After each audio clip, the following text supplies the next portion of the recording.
Olá, meus irmãos, boa noite. Sejam todos muito bem-vindos a mais esta aula da nossa Escola Bíblica Dinâmica e Discipuladora Online. Antes de nós iniciarmos a nossa aula, eu tenho um recado muito importante para você que está aí nos acompanhando nesta noite. É o seguinte, nós teremos os nossos 40 dias com propósitos.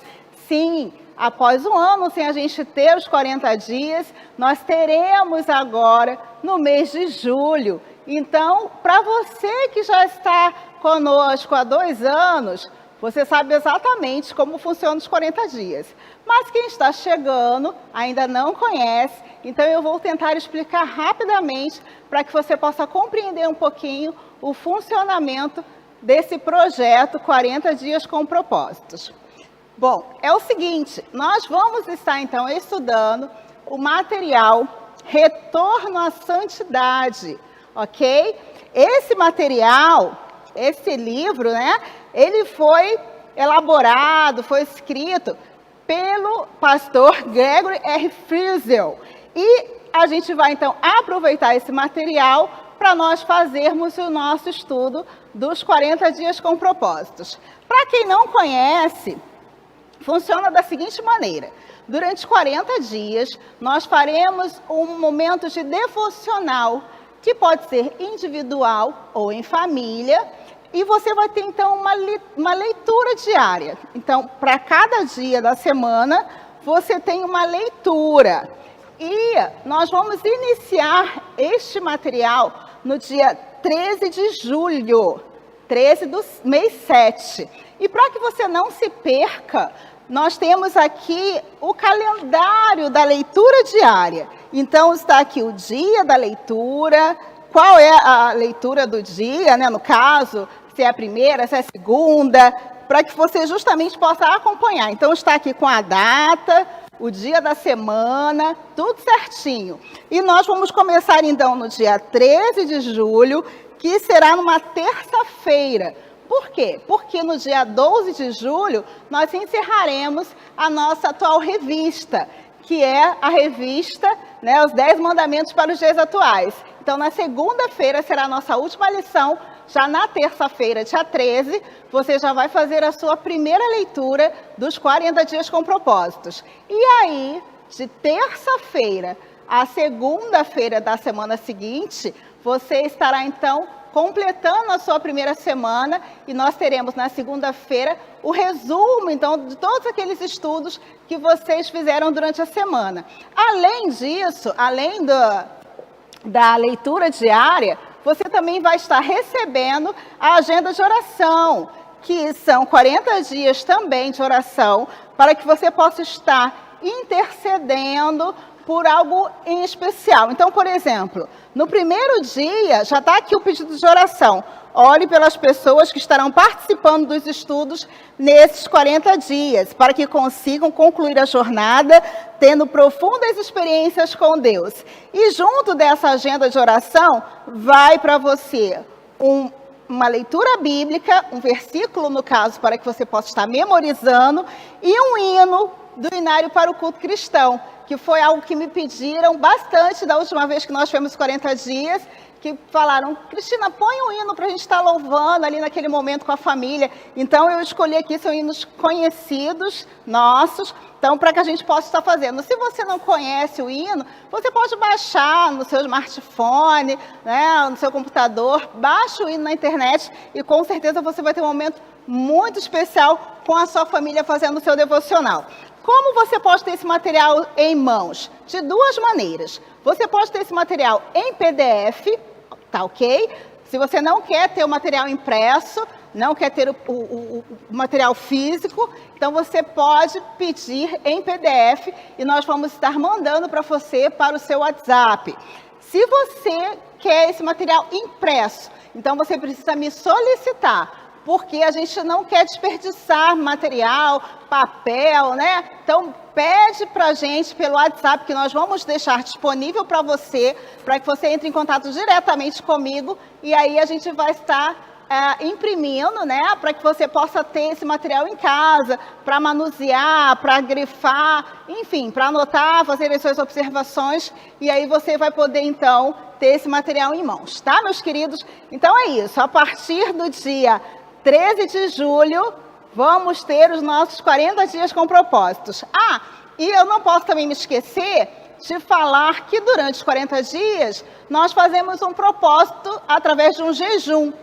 A gente se abstém de alguma coisa, né, que pode ser um refrigerante, que você tem o hábito de todos os dias tomar esse refrigerante. Você pode se abster de maquiagem, de esmalte, você pode se abster de chocolate, ou rede social, ou Netflix, enfim. Você faz um propósito com Deus durante os 40 dias e ora em favor de algo, a conversão de um familiar seu, de um amigo. E aí, durante esses 40 dias, você vai estar orando, então, jejuando, fazendo as leituras bíblicas, fazendo as leituras do material. E, com certeza, Retorno à Santidade vai ser um momento ímpar nas nossas vidas. Então, que Deus te abençoe e que a gente possa aproveitar bastante este período na nossa igreja. E agora, então, nós vamos entrar na nossa aula propriamente dita. Então, eu vou pedir aqui ajuda. A minha amiga Josi, ela vai me ajudar aqui recolhendo esse material. Meu amigo Josimar está vindo. E a gente vai falar agora um pouquinho da lição do dia. Nós estamos na 12ª lição. Os 10 mandamentos para os dias atuais da nossa revista Palavra e Vida da Convenção Fluminense. O título da aula de hoje é O Primeiro e Grande Mandamento. E o texto base encontra-se em Mateus 22, verso 37. Amarás o Senhor teu Deus. E essa revista foi escrita pelo pastor Romilton Lourenço, da Igreja Batista Central em Praça da Bandeira. Jesus pegou os 10 mandamentos e fez um compêndio. Fez um resumo dos 10 mandamentos em 2. E hoje trataremos de estudar o primeiro. E disse Jesus: ame o Senhor seu Deus de todo o seu coração, de toda a sua alma e de todo o seu entendimento. Este é o primeiro e maior mandamento. O autor da revista, o pastor Romilton Lourenço, inicia o estudo nos dizendo que os 10 mandamentos são base para a lei estabelecida no Antigo Testamento. O Decálogo é o código da moral, da ética e da conduta que norteou o povo de Deus até Cristo Jesus. Foi no Sermão do Monte que vimos o registro dos capítulos 5 a 7 de Mateus, em que Jesus mencionou várias vezes os 10 mandamentos. Cristo não veio revogar a lei, tampouco os profetas. Você vai ver isso lá em Mateus 5, verso 17. E quem estará então conosco hoje para aprofundar um pouco mais este assunto é o nosso irmão advogado, doutor, irmão Gilberto Garcia. Meu irmão, seja muito bem-vindo à nossa aula. Para a gente é sempre um privilégio e uma honra ter você conosco aqui, viu? Muito obrigada por ter aceito o nosso convite. Honra minha, Cristina Soares, estar aqui, nossa ministra, e ver que a nossa igreja está utilizando com inteligência, com sabedoria, todo o instrumental que a internet neste tempo nos concede. É um prazer estar aqui a seu grande convite, quase que para fechar esse ciclo, né? Verdade. Primeira aula que estivemos, estamos aqui na penúltima aula, dando uma contribuição muito gentil, muito modesta à nossa igreja. Que prazer, com que muito honra, prazer. Viu? E isso mesmo, nós estivemos juntos na nossa primeira aula, né? Aquela aula que foi irmão doutor Gilberto com o pastor André, e foi uma belíssima aula, e agora ele está aqui conosco já encerrando praticamente aí as lições. Então vamos entrar já no nosso assunto, né? Uma vez que eu já falei bastante na abertura, para anunciar os 40 dias, que vai ser uma bênção também, a gente já vai entrar então, a palavra está com você, meu irmão. Olha que interessante, né? Saudando o pastor Cláudio Souza, nosso pastor presidente, porque sai dos 10 mandamentos e você já nem respira, já pula para os propósitos para colocar em prática os 10 mandamentos isso aí. nesses 40 dias. Meu irmão querido, minha irmã que nos assiste, um privilégio estar aqui com essa proporção desses estudos. Eu preciso saudar, irmã Cristina Soares, o pastor Hamilton Vargas, que é o nosso da Convenção Diretor Executivo, porque tem colocado esse material à disposição das igrejas, e as igrejas têm utilizado, e a nossa também é um serviço importantíssimo que a Convenção Fluminense tem prestado às igrejas, e a Bíblia de São Meriti tem utilizado disso e várias outras para servir ao povo. Irmãos, a temática de hoje está sensacional, né? O autor traz uma proposição, e um autor de São João de Meriti, é importante ter destacado, né? A Praça da Bandeira que a Mãe Cristina citou aqui é em São João de Meriti, ou seja, é alguém da nossa região, escreve para todo o estado numa proposição bíblica, e a gente tem estudado, Cristina, em casa, eu, Soraya, a Alana e o Brian também, temos estudado os mandamentos e debatido e conversado dentro de casa e percebido várias nuances que vem a Bíblia e que o autor traz, e a questão histórica para a gente. Quando é colocado em Mateus 22, 37, e aí, meu irmão, abra lá a sua Bíblia, porque é a escola bíblica dinâmica e discipuladora. É essa a ideia. Bíblia, abra lá a sua Bíblia, e Jesus diz, respondendo aos fariseus que queriam consultá-lo: amarás ao Senhor teu Deus de todo o teu coração, de toda a tua alma e de todo o teu entendimento. Ele traz a proposição, e na próxima semana os irmãos estarão estudando o segundo grande mandamento, que tem a ver com amar o teu próximo como a ti mesmo. É interessante, Cristina, que nós teremos aí uma ligação muito grande, né? Eu vou tentar aqui entrar o mínimo possível no segundo grande mandamento, já que o Senhor Jesus faz aí, como você bem colocou, uma espécie de compilação, resumo. Bom, tem 10, Senhor. Porque o debate da primeira aula foi: os 10 mandamentos é o decálogo, eles se encerram aqui enquanto princípio religioso, enquanto cerimonialista, mas eles perseguem enquanto mandamentos morais. E aí eu fiz hoje, Cristina, para ajudar os irmãos e a nós também, essa percepção. Eu tenho um decálogo, 10 mandamentos, que tem toda uma percepção da sua moralidade, ou seja, aquilo que foi cerimonial parou no Antigo Testamento, mas aquilo que vem com princípio moral vem para o Novo Testamento e para nós hoje. E aí eu fiz um trabalho nesse sentido, mostrando essa interligação. Ajuda os irmãos, quando eu trago para os irmãos, eu lembro que trouxe na aula passada, a primeira aula, a Torá, e hoje eu trago o Código da Lei Judaica abreviado, irmãos. Aqui, como se na nossa igreja temos o Estatuto e o Regimento Interno. Esse aqui é o regimento interno que cada família tem lá na sua casa, família que cultua o judaísmo. Aqui são 2 volumes, irmãos, um com 550 páginas, outro com 1.100 páginas, onde são, Cristina, detalhados. Cada questão que em casa é utilizada, cada formatação. E aí vamos lembrar que é disso que Jesus fala, quando ele coloca a ideia de que vocês criaram normas novas e que continuam valendo, como princípios não só morais, princípios práticos, aplicáveis ainda hoje. E aí, se você tiver a oportunidade de adquirir, vale a pena o investimento. Como estudioso do direito religioso que sou, eu precisei primeiro saber que existia, pesquisar e depois comprar. Código, e é esse aqui, Cristina, 1.100 páginas, 560 páginas, ele é abreviado, tá?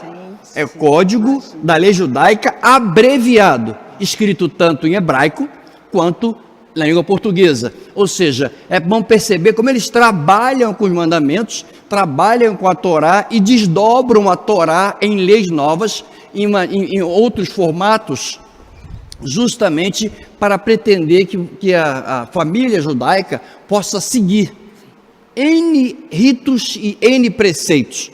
Nesta linha, então, eu preciso colocar, Cristina, que esse primeiro mandamento ele é aplicado para uma estruturação jurídica em que nós temos um Estado laico. Eu estou fazendo questão de colocar isso, o autor não trouxe isso, eu estou acrescentando, pedindo licença ao irmão, para que o irmão seja atento a isso. Irmãos, vivemos numa sociedade altamente pluralista, uma sociedade em que o Estado em que você e eu vivemos é secularizado, ou seja, há uma proposição de uma laicidade do Estado. E eu trouxe aqui, vão poder acompanhar comigo a questão dessa laicidade. Esta Constituição, ela não tem uma percepção cristã, ela não tem uma percepção muçulmana, ela não tem uma percepção judaica, ela não tem uma percepção afro-brasileira, ela não tem uma percepção oriental. Não. Ela serve a todas as religiões, a todos os grupos que cultuam em nosso país. Evidentemente que a sua orientação, como já vimos, vamos mostrar aqui ainda hoje mais, ela tem uma proposição judaico-cristã. Várias leis que os judeus trouxeram, os hebreus e depois judeus, vamos sempre lembrar, né? Vamos lembrar que primeiro eram os hebreus, é depois que viram os judeus. Vamos lembrar disso para chegar a Jesus e aí vir o cristianismo pós-Jesus. Então a Constituição do nosso país, ela traz a ideia da laicidade. O que é isso? É essa separação entre a igreja e o Estado. Eu cito ali o artigo 5º, inciso 6º, que diz que é inviolável a sua crença e a sua consciência. Então não se pode violar, não se pode agredir a sua crença e a sua consciência. Se você crê em que quer crer, o seu vizinho crê, o seu amigo crê, o seu parente crê, e você precisa respeitar isso. E para isso trago essa percepção. Do outro lado, o artigo 19, inciso 1º, vai dizer que o Estado... E aí, Cristina, é importante deixar isso claro para a gente, irmão. Quando a gente fala Estado, Estado é o órgão público. É a prefeitura com todos os seus secretários, departamentos, organizações. É o governo do Estado com o governador, secretários, toda a sua atuação. É o governo federal com o presidente e todos os seus órgãos que existem. É o Poder Judiciário com seus juízes, desembargadores, ministros. É o Supremo Federal. É o Poder Legislativo com as câmaras municipais de vereadores, com deputados estaduais, com os senadores, Congresso Nacional. Isso é o Estado.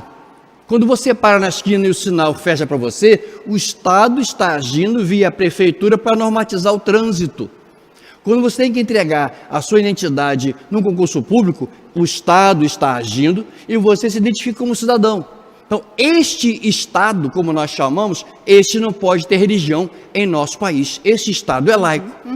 E ele é tão laico, ele é tão leigo, que ele respeita qualquer religião. Ou seja, não pode a Câmara Municipal, a Assembleia Legislativa ou o Congresso Nacional criar qualquer lei para ajudar uma igreja ou prejudicar uma igreja. Não pode. Isso é importante ser bem colocado. Nem um juiz julgar a favor ou contra, porque alguém crê de um jeito ou crê de outro. E nem uma lei sair, e nem o presidente favorecer um grupo porque é de uma igreja ou de outra, ou porque não tem igreja.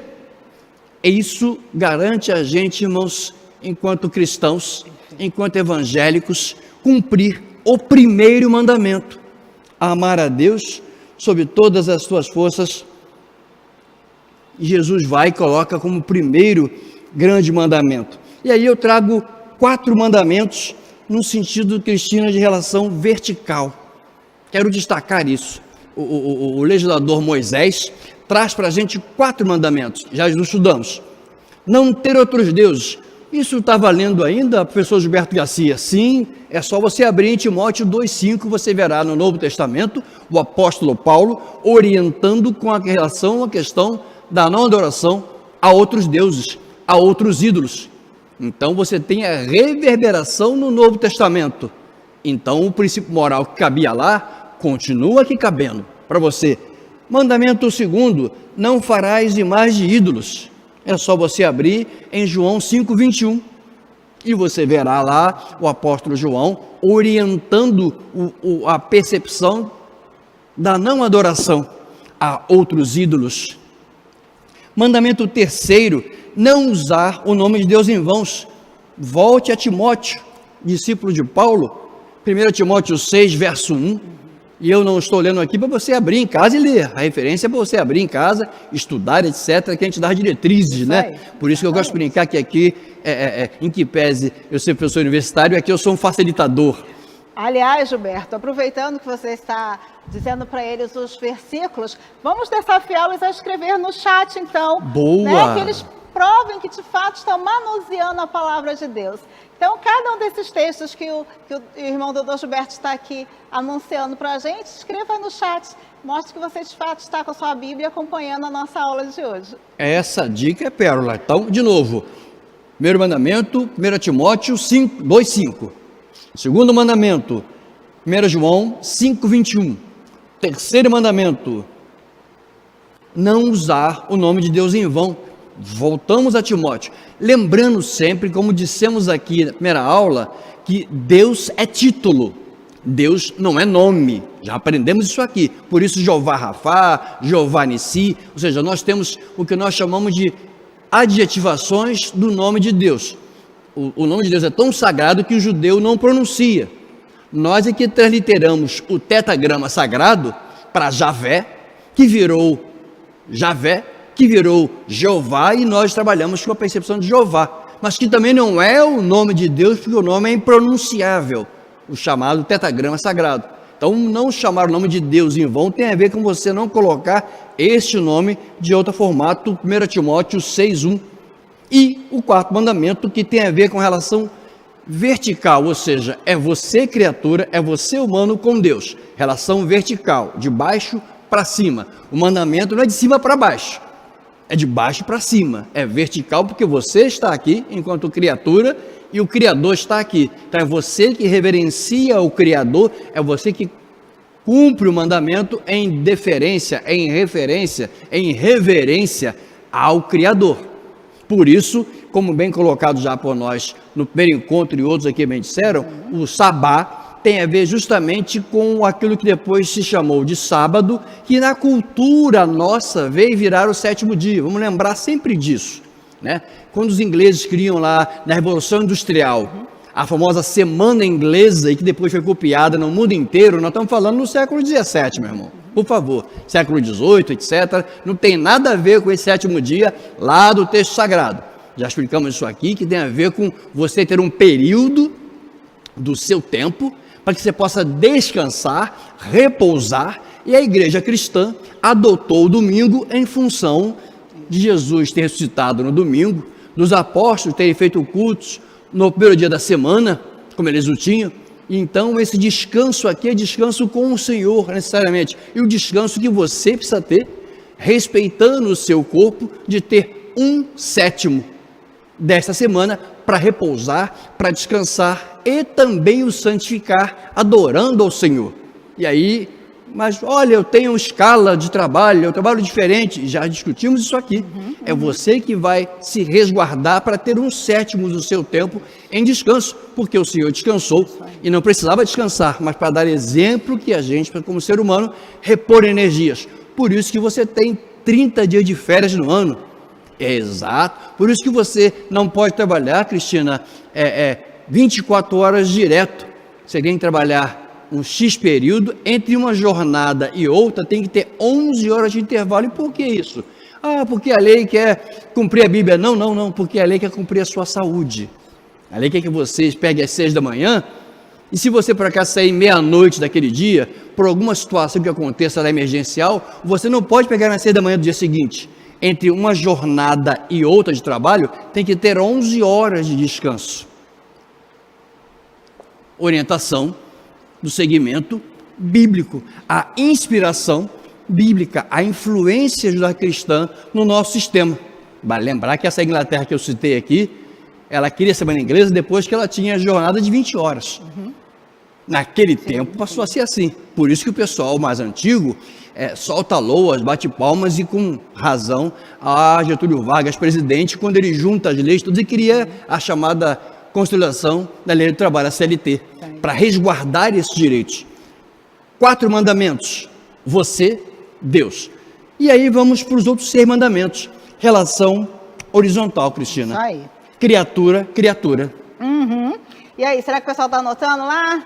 Espero que sim, espero que esteja. Vamos ver quem é o mais rápido aí para anotar os versículos. Vamos então agora para criatura e criatura. Mandar para a gente isso, olha lá, do Sabá, Hebreus 4:10, que tem a ver com o descanso que teremos todos nós quando com o Senhor tivermos. Nesse mandamento é interessante que Moisés se preocupa, Cristina, numa relação horizontal. Vamos lembrar, irmãos, que Moisés está literalmente trabalhando numa perspectiva de um povo em que tem todo um trabalho voltado para o tempo que passou no Egito. Se voltar um pouquinho antes, ele está vindo do deserto, eram nômades, e aí, como Abraão, com todas as suas tribos, Isaac segue para chegar a Jacó com os seus 12 filhos, e para chegar a Moisés, E Moisés participa, segundo aqui nós colocamos, da melhor universidade do seu tempo, que é o Egito. O Egito, Moisés, eu brinco que fez PhD no Egito, aprendeu tudo o que precisava aprender para estar ali com a formação filosófica, moral, jurídica, pessoal. Ele então traz agora assim, vamos lá, qual é a percepção? Eu agora tenho entre Deus, entre a criatura e o Criador, entre o ser humano e Deus. Bom, mas enquanto essa convivência entre as pessoas, por isso eu coloquei aqui com o pastor doutor Carlos André Oliveira, a quem mais uma vez o abraçamos pelo nascimento da filhinha dele, né? Acabou de chegar. E aí colocamos a percepção de que Moisés não vivia isolado no mundo. Moisés é cercado de povos e nós tínhamos Código de Hammurabi, Código de Manu, várias leis daqueles povos, e Moisés se junta e se traz. 6. O 5, honrar pai e mãe. E por favor, olhe com muito carinho esse verbo honrar, porque esse verbo honrar tem várias percepções. Vale lembrar que naquele tempo não existia sistema previdenciário. Ou seja, por que o pai tinha que ter muitos filhos? Porque eram esses filhos que iam cuidar desse pai, dessa mãe na sua velhice. Obrigação do filho cuidar do seu pai na sua velhice. Isso era um sistema que acontecia naquele povo. Moisés traz isso. A gente evoluiu, se podemos dizer assim, no sentido desse sustento, onde hoje somos orientados a guardar dinheiro, a ter poupança, a abrir a previdência privada, a pagar o INSS, mas isso não desobriga você, filho, a mim, filho, de honrar pai e mãe, também com o sustento e também com o cuidado, em todos os sentidos. E aí vai lá, Colossenses 3,20, o apóstolo Paulo de novo revalida o texto. Isso mesmo. Eu fiz questão de pegar texto do Novo Testamento para a gente mostrar para os irmãos que a Bíblia se explica pela Bíblia. Isso mesmo. A melhor regra de hermenêutica na Bíblia é usar a Bíblia para interpretar a própria Bíblia. O mandamento, e aí agora eu fiz diferente, Cristina.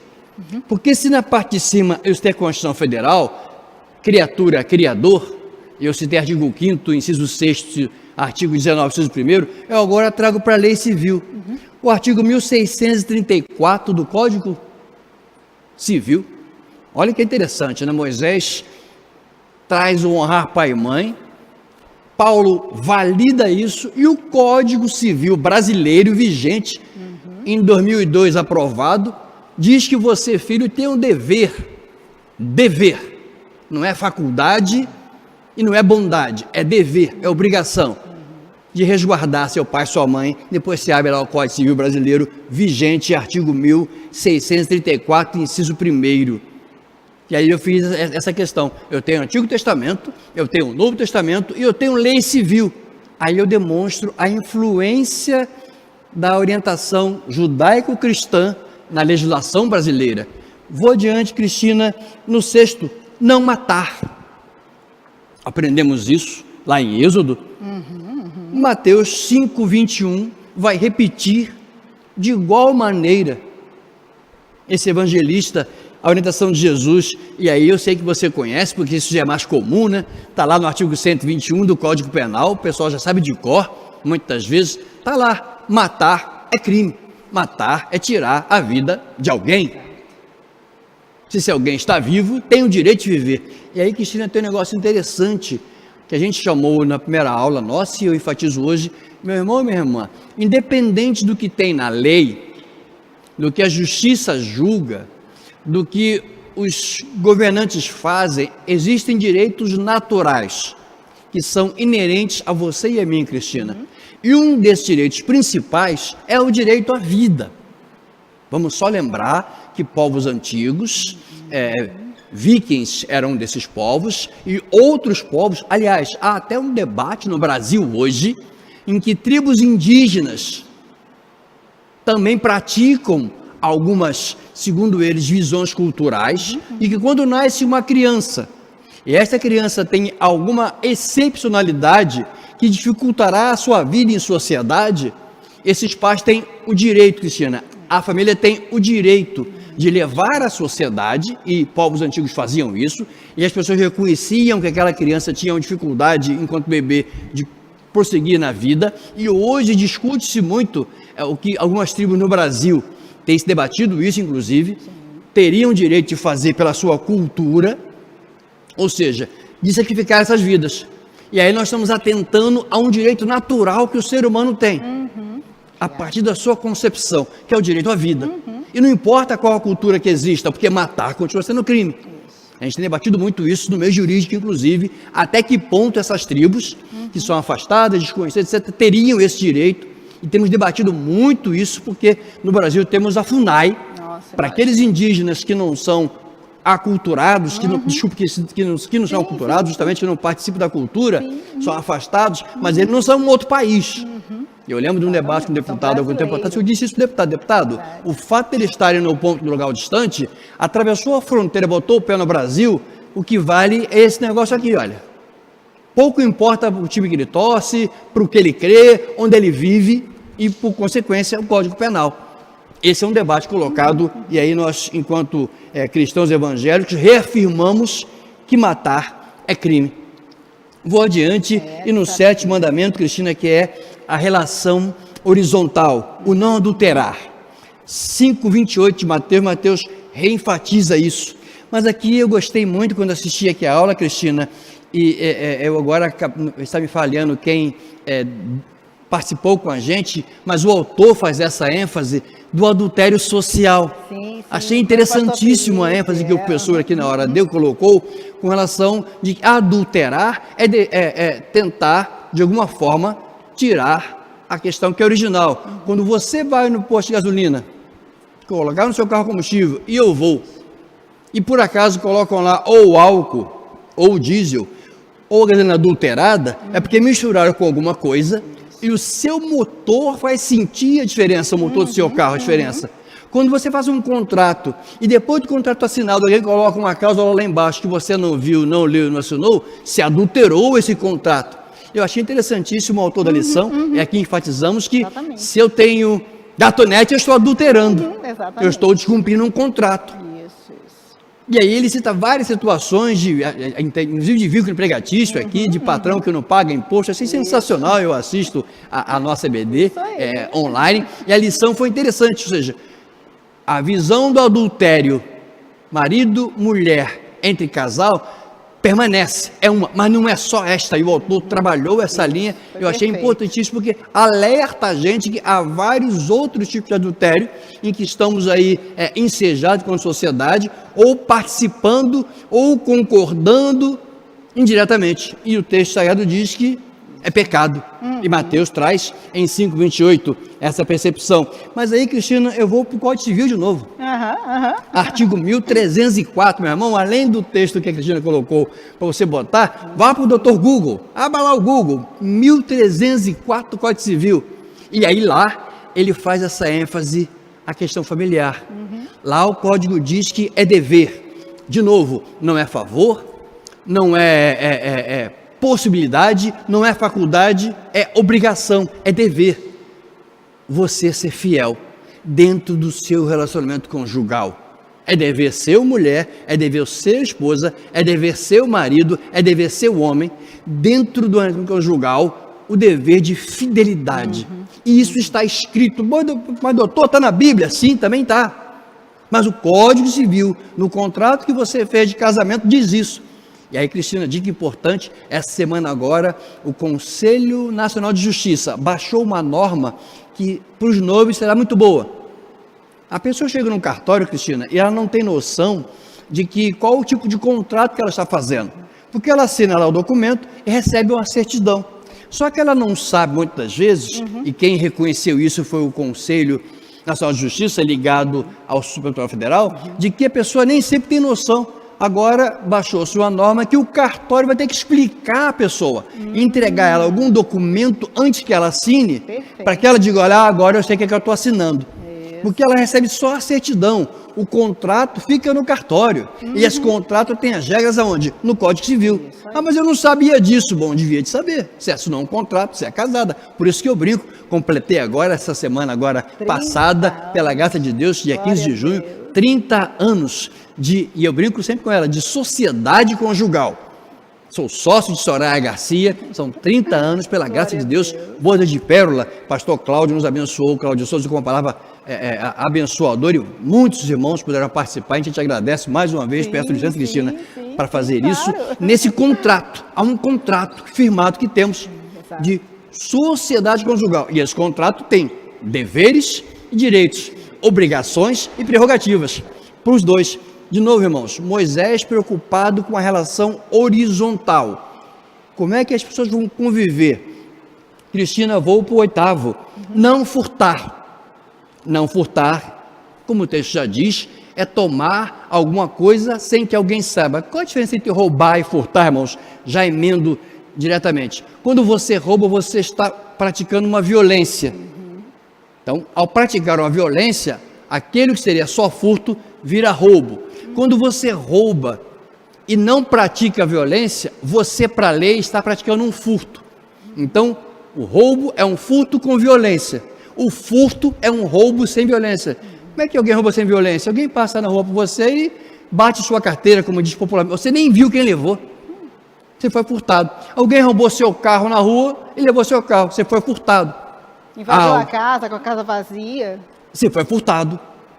Alguém botou arma na sua frente, ameaçou com uma faca, com outra coisa, você foi roubado. Então, são as diferenças de ser furtado. O furto é um roubo sem violência e o roubo é um furto com violência. O efeito prático é o mesmo. O que a lei quer, Cristina, é penalizar de forma diferente. E aí, eu vou citar lá justamente o artigo 157 do Código Penal, mas também cito, meu irmão, veja lá, por favor, Efésios 4:28. Cristina, dá para perceber que a gente está trazendo todos os mandamentos, e a proposta desse encontro nosso hoje foi esse, olha, Jesus valida a lei, Jesus cumpre a lei, Jesus traz, e em um Novo Testamento nós temos todas as validações que o Antigo Testamento trouxe. Exato. E que deixa claro que Jesus não veio de fato abolir a lei, mas ele veio realmente, né, fazer com que essa lei se tornasse mais instituída, ou seja, ele veio confirmar essa lei para a gente, né? E aí todos esses textos que o Gilberto está lendo aqui, deixa isso muito claro. E aliás, irmão Gilberto, uma vez você falou que é importante que todo brasileiro tenha em sua casa o livro da Constituição, não foi? Sim, e isso sim. Realmente é muito importante. Estou vendo você falando aí todos esses artigos, né, do Código Civil e tudo. Então, realmente vale muito a pena a gente ter, para a gente conhecer os nossos direitos e os nossos deveres, que é uma falha nossa, né? Assim, o brasileiro ele tem muito disso. Ele não sabe qualquer coisa, ele tem que consultar ou alguém do direito, ou pesquisar no Google, porque ele de fato não conhece, né, o que a lei lhe garante, não é verdade? Quando você diz isso, eu lembro que já falei aqui algumas vezes que a criança nos Estados Unidos, ela no jardim de infância, lá com seus 4 ou 5 anos de idade, ela ganha de presente uma Constituição do seu país.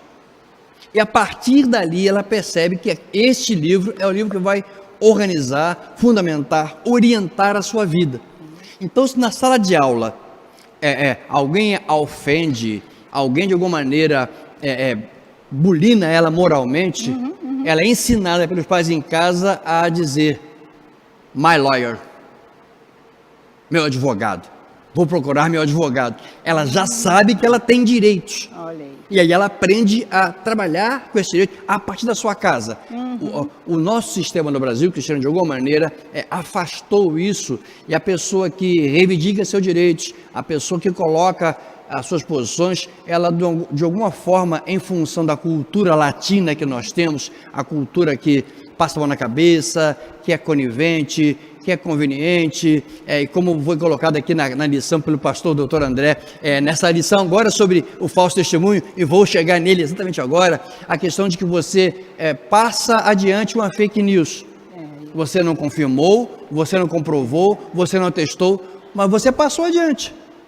Você está compactuando com isso, mas às vezes compactua porque você não sabe a consequência que isso vai dar.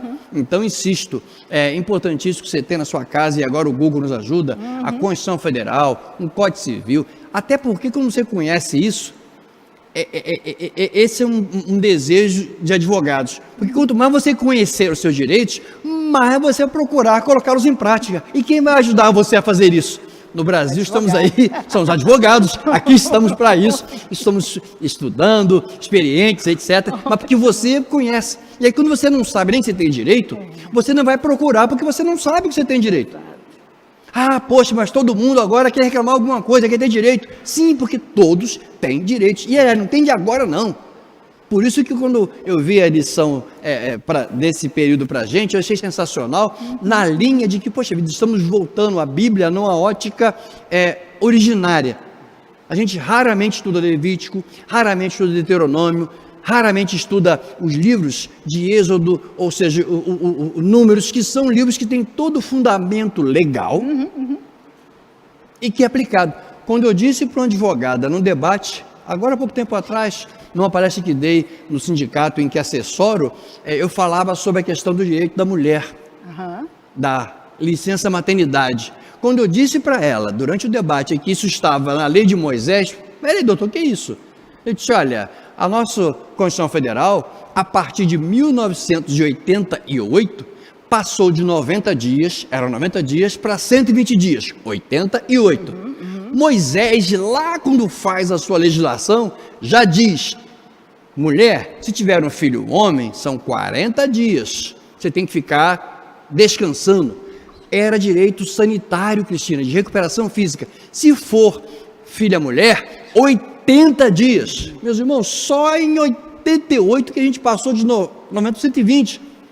E o direito mosaico, muito mais avançado. Doutor, isso está onde? Manda para mim. Aí aquele artigo que eu citei aqui, aliás, Cristina, a quem solicitou eu encaminhei, me mandou por e-mail, e se mandar por e-mail posso encaminhar de novo, o legado judaico-cristão na lei brasileira, onde eu faço essa comparação de vários textos jurídicos que são hoje aplicáveis. Vou para aqui, Cristina, no dar falso testemunho. Efésios 4, 25, você aqui lê o texto, eu não quis citá-lo aqui porque ele está no Antigo Testamento, onde em Êxodo é dito de maneira expressiva a questão do falso testemunho. Vale a pena, se você não assistiu a aula passada, assista. Perdão, retrasada, se não me engano, né? Isso, retrasada, pastor André Oliveira, falso testemunho, numa ótica social importantíssima, porque esse é o relacionamento. Seja de fake news, seja de fofoca, seja do que você ouve e passa adiante sem confirmar, e aí isso traz consequências sociais. Nós já temos gente sendo julgada judicialmente e condenada, irmãos, porque disse que um político tinha esse ou aquele comportamento. O político foi para a justiça, entrou com a ação e disse, prove. Ah, mas eu ouvi falar, todo mundo diz, prove. E a pessoa não provou e ela foi condenada por danos morais. Ah, mas eu tenho direito como cidadão. Tem não, meu irmão. Você não tem direito como cidadão de acusar alguém de um crime. E se você faz isso, você comete um crime. E passar adiante, a partir agora da legislação nova, da nova legislação que surgiu, passou também a ser crime.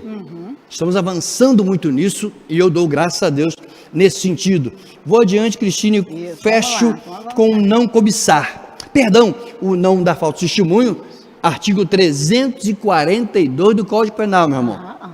3.4 do Código Penal penaliza você que vai a uma audiência, você que é chamado por alguém, você que participa de algum ato judicial e lá falta com a verdade.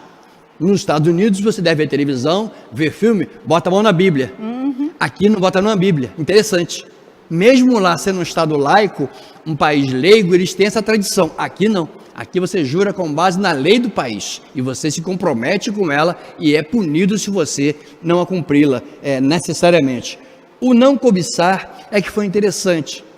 O legislador brasileiro, ele não tem possibilidade de penalizar pensamento, penalizar uma ideia, penalizar algum tipo de proposição que você tenha antes disso virar uma ação.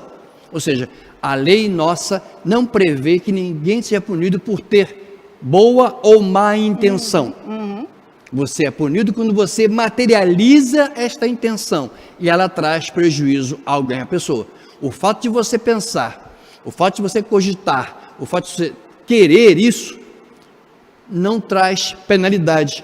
Atos 20, 33 vai falar sobre a cobiça, E aí eu trago isso como atitude social, moral e eticamente reprovável, porque a cobiça não tem a ver com ambição. A ambição é quando eu quero ter, trabalho para ter, me esforço para ter, estudo para ter, guardo dinheiro, etc. Ah, mas o outro não guardou, eu guardei, porque eu tenho um patamar a chegar, eu pretendo comprar alguma coisa, eu pretendo fazer um tipo de estudo, etc. E aí eu trabalho com essa... A cobiça não, a cobiça é quando eu quero o que é do outro. Isso, verdade. Por isso a ideia de não cobiçar. Aí eu brinco sempre, a mulher do próximo e do distante também. O carro do próximo e do distante também. A casa do próximo e do distante também. O emprego do próximo e do distante também, com todo respeito. A ideia é essa, que você possa trabalhar, esforçar. E aí eu tenho relação horizontal. 4 mandamentos: criatura, criador. Relação vertical. 6 mandamentos, relação horizontal. Criatura, criatura, ser humano, ser humano. Nisso eu percebo a questão toda voltada para a ideia do primeiro grande mandamento, Cristina, e adentro aí naquilo que você acabou de colocar. Ou seja, Jesus sendo chamado, e esse texto que lemos tem a ver com isso, justamente para cumprir a lei. Exato. Lembro que na faculdade de teologia, ali na Assembleia de Deus, onde leciono na FAECAD e abraço meus alunos, digo sempre para eles isso. Como disse no debate na rádio, tanto na Melodia, como já estive várias vezes, ou na El Shaddai, como já estive várias vezes no 93, em que eu revirei a Bíblia de baixo para cima e não encontrei um único verso, se tiver me ajude, por favor, a encontrar, em que Jesus tivesse dito para não cumpri-la. Ele a reinterpreta, ele a ressignifica e ele diz que ele veio cumprir. E neste verso, Mateus 5,17, irmão, vai lá para o nosso chat, né? Bote lá o texto. É Jesus dizendo que não veio abrogar, não veio desfazer, não veio acabar. Ele veio cumprir a lei de Moisés e dos profetas. Ou seja, há essa percepção interessante, e ele valida, lembrando que ele valida os princípios morais, não valida as cerimônias religiosas, como já discutimos isso, só para enfatizar. Jesus faz isso, e aí sim, Cristina, é que eu vou para o primeiro mandamento, e eu tenho que abrir rapidamente, é proveitoso fazer isso, Deuteronômio 6,5. O Senhor Jesus cita o Antigo Testamento, no caso lá dele, a Torá, né? 6,5, justamente nesta linha, Deuteronômio 6,5, isso, nesta linha, justamente de amarás, pois, ao Senhor teu Deus, de todo o teu coração, de toda a tua alma e de todas as tuas forças. Ele valida, Cristina, toda obediência à lei à luz desse verso que ele traz, e repetindo isso. E o segundo grande mandamento, que o irmão verá, aguarde, será nos próximos capítulos, aliás, no último capítulo, que é Levítico 19:18. Procura lá direitinho, próxima semana. E aí Jesus valida isso. E aí ele traz para a gente, o autor da lição, traz para a gente a ideia de quais são as ações e reações diante do grande mandamento. Temos um grande mandamento, colocou o Senhor Jesus, e um segundo grande mandamento. Quais são as reações que precisamos ter? Obrigado, meu irmão, por estar aí me ajudando, passando aí esse negócio, me ajuda, fica mais fácil para mim. Muito obrigado, professor Josemar, por essa sua boa ajuda nesta linha de passar os slides. Os irmãos estão acompanhando certamente isso. Agora virou os 10, vamos agora para o Jesus e os mandamentos, onde esse texto é colocado, para nós trabalharmos com as ações e reações. Isso aí, vamos passar. E a gente está assim, o tempo já está bem mais curto agora. É porque essa aula é maravilhosa e a gente está aprendendo muitíssimo. Mas a gente vai ter que correr um pouquinho agora por conta do tempo. Sem dúvida, sem dúvida. Vamos dar essa vamos boa lá, então, para o segundo acelerada. ponto. Ações e reações diante do grande mandamento. Só corrijam para mim, por favor, ali João 10:30. Onde está João 10:10, João 10:30. Esse digitador, em vez de colocar o 3, colocou 1. Não foi o teclado, não foi a tela, nem o filme. Foi esse digitador que vos fala, que quando pensou no 3, leu 3, mas colocou 1. João 10:30, quando é dito, eu e o Pai somos um. Nesta linha do grande mandamento dado por Deus, Jesus se reconhece como Deus também, doutrina da Trindade, como nós levantamos, ou da Triunidade, né? Vamos lembrar sempre que não temos 3 deuses, já fomos acusados disso ao longo da história, mas vocês são cristãos, vocês têm deuses demais, e nós dissemos, não, temos um Deus só, Deus Pai, Deus Filho e Deus Espírito Santo, que é a trindade, ou a triunidade, como chamam alguns teólogos, na ideia de que um só se revela de 3 formas diferentes, como colocado lá, já vimos lá em Gênesis, quando a trindade se reúne, façamos o homem, não é faço, não é farei, façamos, o verbo está no plural, exatamente na ideia de que ali já estava o Deus Pai, ali estava o Deus Filho, ali estava o Deus Espírito Santo, que se revelam na história de formas diferentes. Essa Deus triuno que Jesus diz que ele é, sendo um. E aí, irmãos, eu tenho sempre que lembrar, por isso citei Gênesis 1:26, nessa aceleração que Cristina Soares, nossa ministra, muito bem orientou, de que eu tenho que lembrar que a imagem minha com Deus, nessa NC1, ela está ligada a 3 facetas. Uma, corpo. Outra, a alma. E outra, o espírito. Então, para aqueles que gostam os tricotomistas, como alguns gostam de chamar, né? Ou dicotomistas, nesse caso tricotomistas, todo ser tem corpo. A árvore tem corpo, a planta tem corpo, o animal tem corpo, o ser humano tem corpo. Físico, tem forma. Mas a pedra não tem alma, a rocha não tem alma, a água não tem alma, a nuvem não tem alma. Só quem tem alma são os seres vivos. A planta tem alma. O papagaio tem alma. Os animais têm alma. O ser humano tem alma. A alma tem a ver com vida, respiração, fôlego de vida. Mas só o ser humano tem espírito. Aí a imagem e semelhança dele do Criador. Gênesis 1:26. Ele tem corpo, o ser humano, ele tem alma, ele tem vida, mas ele tem espírito. E é nesse espírito que adentra a questão do chamado imago Dei, irmãos.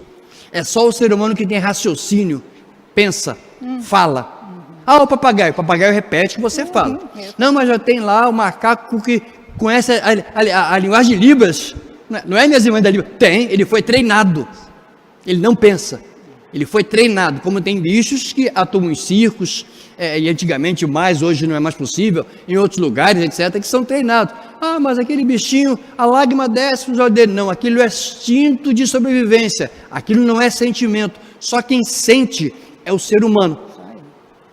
Amar e odiar é uma opção que só o ser humano tem, ou o livre-arbítrio, que é escolher o certo e o errado, o bonito e o feio, o bem ou o mal. Então, o ser humano tem esta ligação de imagens com o Criador.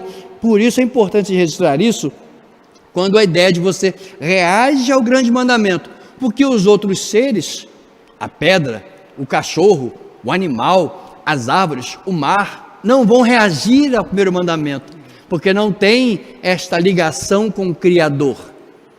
Não são criaturas no sentido físico, no sentido espiritual. Tem forma, tem corpo, mas não tem espírito. E por isso não lhes é cobrado esse tipo de situação. Não. E de nós, seres humanos, tem essa percepção de relacionamento, né? Daí a ideia de que Jesus veio salvar a todos que haviam perdido. Papagaio, pedra, cachorro, animal? Não, seres humanos. Isso aí, muito bom. Todos estamos envolvidos nisso. E com isso, irmãos, vamos para o fechamento do nosso bate-papo de hoje, que é a questão do grande mandamento como uma estrada que nos traz de volta a Deus. Quem? A pedra? O mar? A lua? O cachorro? O papagaio? Não, o ser humano. Eu e você. É que somos motivados espiritualmente a voltar a Deus para cumprir esse primeiro grande mandamento, e Paulo vai dizer isso em 1 Coríntios 13, verso 1. Isso é muito lindo, irmãos. Eu peço licença à minha diretora da EBD para trazê-lo, ainda que só o primeiro verso, justamente nesta linha que você está procurando lá no Google. Eu estou aqui abrindo a minha Bíblia que eu ganhei em 86, como advogado me formei e me acompanha nesses 36 anos. Ainda que eu falasse a língua dos homens e dos anjos e não tivesse amor, Seria como metal que soa ou como símbolo que retine? Meus irmãos, isso aqui é sensacional porque você pode fazer qualquer coisa. Eu posso deixar de fazer qualquer coisa. Se o amor não for a base disso, nada do que eu fiz, qualquer sacrifício, até dar a vida, não terá valor. Porque a base que eu utilizei, segundo Paulo, é o amor. E aí a gente diferencia o amor romântico, o amor de novela, o amor de filme, o amor de seriado, e você com toda uma percepção romântica e bonita, e que devemos ser muitas vezes. Mas lembrando que amor tem sempre a ver com sacrifício. Amor tem sempre a ver com doação. Amor tem que ser concreto, palpável, para que o outro perceba, sinta e veja. E não só ache bonito. Puxa, no dia do namorado, no dia tal. Tudo isso é lindo e deve ser feito, sem nenhuma dúvida. Mas é o amor do dia a dia, do arroz e feijão, do pagar as contas, do honrar, do respeitar, do estar juntos. É que esse amor sacrificial que o apóstolo Paulo traz para a gente, e aí, Cristiano, não posso deixar de colocar essa percepção que a língua grega é rica para a gente, né? A gente às vezes confunde o amor eros, que é o amor físico, entre um homem e uma mulher, e assim enfatizamos isso, destacamos isso. O amor eros do grego entre um homem e uma mulher é a percepção que nós temos bíblica. O amor da amizade, filia ou filéu, como alguns chamam, o amor do amigo, o amor do irmão, e o amor que tem a ver com o amor ágape ou agapau, como preferem outros dizer, que é o amor divino, é o amor de Deus para com você, é o amor que faz Jesus vir à cruz e morrer por você e por mim. Entender isso vai ajudar a gente a cumprir o mandamento que é amar a Deus acima de todas as coisas. E aí o apóstolo João, em 4:20, vai dizer para a gente algo sensacional, quando coloca a ideia de que amar o irmão implica em que eu amo a Deus. Como é que eu posso dizer que eu amo a Deus se eu não amo o meu irmão?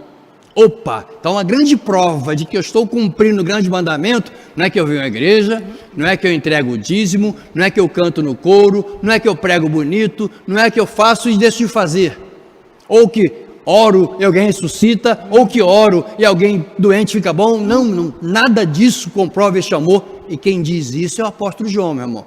A prova que você ama a Deus, que eu amo a Deus, é quando eu exercito esse amor com meu irmão, Cristina. Aí. E essa prova é pesada, né? É verdade, como é pesada e como é. Oh, meu querido, glória a Deus. E a gente também entende, né, que esse amor, além da gente comprovar esse amor quando a gente se relaciona com o nosso irmão, e a gente cuida, a gente abençoa, esse amor também tem a ver exatamente com o nosso relacionamento com o Pai, né? Como o doutor Gilberto bem disse, não adianta eu vir à igreja, não adianta eu ofertar, eu posso construir uma igreja da cinta ao teto, né, da base ao teto, e não amar, e não me relacionar com Deus, porque, viu, estou entendida de obra, porque o que acontece? Se eu fizer apenas isso e não me relacionar com o Criador, com o dono, né, da casa, eu estou simplesmente fazendo coisas. Não é verdade? Cristina, não estou me relacionando com o Senhor como realmente o Senhor gostaria que fosse, para a gente desenvolver esse relacionamento de amor, de fato, né, doutor? É interessante que lendo a Bíblia, algumas vezes, eu pude descobrir que nós conhecemos de cor João 3,16 e recitamos João 3,16. Sim. Mas a maioria de nós não conhece 1 João 3,16. É o mesmo apóstolo que escreve as suas cartas, e na primeira carta ele vai dizer, em outras palavras, o teste, a comparação, e ele diz assim: nisto conhecemos o amor, 1 João 3,16, que Cristo deu por nós a sua vida, e nós devemos dar a vida pelos irmãos. Lá Cristo deu por nós a vida. Ele aqui nos incentiva, nos demonstra, dá. E no 4:20, que é o que está citado, ele vai dizer para a gente diretamente: se alguém diz, eu amo a Deus, ou seja, eu cumpro o meu mandamento. Por quê? Porque vou à igreja, porque entrego o dízimo, porque sou uma pessoa boa, eu sou uma pessoa boa, eu tenho um coração bom. Isso não basta, meu irmão. Está aqui, muito, muito claro. Pois quem odeia seu irmão é mentiroso. Pois quem não ama seu irmão, ao qual viu, não pode amar a Deus a quem não viu. O texto é papo reto, né? O texto é direto no seu coração, na sua mente, no seu corpo e no meu também, porque a régua em que eu vou medir se amo a Deus é a régua se eu amo, se eu convivo, se eu respeito, se eu cuido do meu irmão. Cristina, eu queria concluir, se você me permitir, claro. Dentro do tempo que você colocou bem. Procurei bastante um conto que eu muito tempo lembrava dele, mas não tinha ele ao alcance da mão e pude encontrá-lo. Compartilho com o irmão o que a gente chama de conto do arroz chinês. Depois vai para a internet, você vai encontrar lá, ele é um pouquinho grande, mas interessante. Conta-se, Cristina, que num X local, uma criança perguntou para um sábio, sábio, qual a diferença entre o céu e o inferno? Era uma criança. Sim. E criança depende de coisas palpáveis para entender o que você vai dizer. Você falar abstrato para uma criança não adianta muito, tem que falar objetivo, concreto. Isso. O sábio então encontra um formato em que eu gostei muito e quero compartilhar com os irmãos nesse fechamento do nosso encontro de hoje, do primeiro grande mandamento. O sábio diz, olha, imagine o inferno como um local com muita comida, abastança de arroz para a criança chinesa. O arroz é o negócio de fartura. Isso. E nesse local tem muita gente faminta, passando fome. E eles têm lá um palito gigantesco, de 2, 3 metros de tamanho. E cada um deles consegue pegar o arroz e tenta trazer o palito de 2, 3 metros para sua boca. E continuam com fome, estão morrendo e estão famintos. Tem muita fartura, tem muito arroz, mas não conseguem trazer para sua boca o arroz. A criança entendeu. Sim, e o céu? Imagine o céu, disse o sábio, do mesmo local, do mesmo jeito, onde tem muitos famintos, tem muito arroz e tem palito gigantesco. Aí a criança, mas peraí, sábio, o palito é igual, então não dá para botar na boca o palito? E o sábio disse, é verdade. Eles então descobriram um jeito de se alimentar. Como não dá para trazer a própria boca o palito, ele pega o palito de 3 metros e leva até a boca do outro e cada um alimenta o outro. Como não é possível trazer para a sua própria boca, cada um alimenta o outro e naquele local há fartura, mas não há fome, porque existe amor. Perfeito. Um dando para o outro. E o sábio disse, esse local é o céu. Cristina, que o Senhor nos ajude a entender isso e colocar em prática esse primeiro mandamento, porque, como disse alguém, né, vem as Olimpíadas aí, né, nós aprendem que quando o atleta salta um local com a vara, o que é que acontece? Sobe, né, a gente diz que sobe o sarrafo, né, então vai para cima, e se ele pula, vai para cima do sarrafo e até ele atingir ou não conseguir. Neste caso aqui, irmãos, o sarrafo é lá em cima, para você e para mim, é um desafio de vida cumprir o primeiro mandamento. Amém. E só com graça do Espírito Santo e bondade do Senhor. É verdade, você falou tudo. E a gente percebe, né, que o amor a Deus realmente todo o restante é consequência, né, desse amor. Ou seja, porque eu amo a Deus, eu sirvo ao Senhor, eu sou fiel no dízimo, eu tenho prazer de estar na igreja, de vir, de cultuar, de adorar, de louvar, de me relacionar. O amor, primeiramente, e esse amor está tão transbordante em mim que eu você não compartilha. Me contenho e eu compartilho com todos os outros. Isso é maravilhoso, né? Vamos nos despedir, irmão Gilberto. Venha cá comigo, por gentileza. Meus irmãos, só para lembrar uma coisa rapidamente a vocês, de hoje em diante, nós vamos ter uma ação de amor muito especial na nossa escola bíblica. Vocês lembram que quando nós tínhamos as nossas classes presenciais, todas as semanas nós fazíamos ofertas para missões? Pois é, meus queridos, essa oferta tem feito muita falta no campo missionário. A gente falou aqui agora da história do arroz, né? Pois é, imagina um irmão ou uma pessoa batendo a porta do missionário, irmão Gilberto, e o irmão chegar e pedir ao missionário, só teria 1 quilo de arroz para eu poder fazer comida na minha casa? E o missionário está lá isolado e ele não ter condições de ofertar aquele quilo de arroz àquela família. Então, vamos voltar a essa prática de amor. vamos voltar a fazer a oferta de missões na nossa Escola Bíblica Dinâmica e Discipuladora Online. Então, toda semana, irmão Gilberto, nós vamos ter o nosso QR Code aqui no lado direito da nossa tela. Você tem o Pix. Ou se você não usa esses instrumentos, né, você pode, no culto, fazer a sua oferta de missões. Trazer o seu quilo, né? Escrever lá no seu envelope, que é oferta de missões, e com isso você estará abençoando o campo missionário. Vamos fazer este ato de amor através da nossa escola bíblica. Meu irmão, mais uma vez, parabéns pelos seus 30 anos de feliz matrimônio. Nós amamos você, amamos a irmã Soraya, amamos a Lana. Vi a Lana desde pequititinha crescendo. Então é um prazer a gente ter essa família conosco, tão maravilhosa.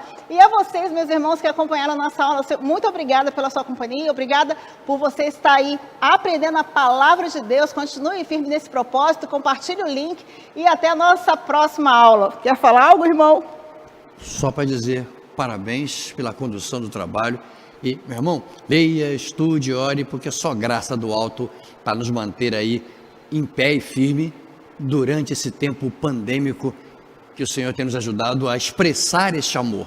Como bem colocou você, esse missionário, minha irmã, lá na ponta ele representa você e a mim, e representa o amor de Deus. Conte com a gente, Cristina. Amém. Conte com a nossa EBD. Amém. E que Deus nos ajude ao quanto antes, irmãos, amém, voltarmos aí a estarmos presentes, assim que for possível, amém, todo mundo vacinado com a graça de Deus. Amém. Até a nossa próxima aula, queridos. Deus abençoe.